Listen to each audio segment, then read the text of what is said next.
The West Indies will lock horns with Australia in their second and final bilateral T20 international before the World Cup in Brisbane on Friday morning. The Windies suffered a close 3-wicket defeat on Wednesday, and Alzarri Joseph sees a series-leveling win as an important part of the preparation. Jerome Foster reports.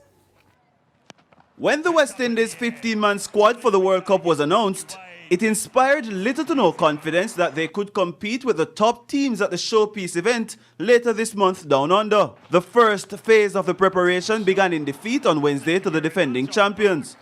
But the Caribbean men pushed the Aussies to the end in their attempt to defend 145. Lapses in the field in the last over saw the Windies grasping two key chances. After a rollicking start in the power play, the West Indies were strangled for 9 overs where they did not score a boundary in their 145 for 9. Pacer Alzarri Joseph with 2 for 17 was part of the revival, but the regional team fell short in a 3-wicket defeat. The Antiguan is however confident the men in maroon can close the gap even further against the Aussies. Yeah, obviously looking to win so we can have a series without that. I think it's a quick turnaround, so it's just for us to have our meetings and get that in the back of my mind how we have to win this game for the series.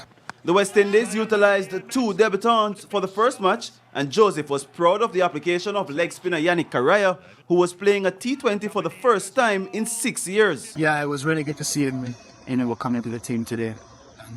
It was really inspiring, for a man playing his first game in a risk situation, low scoring game, and coming in just after the ball play and getting it back to it first. It was really inspiring for me, especially.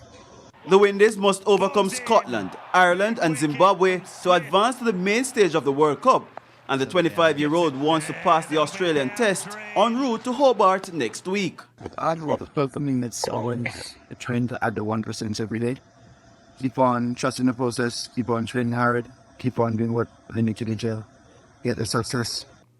The match goes off at 3:10 a.m. on Friday in Brisbane. Jerome Foster, TVJ Sports.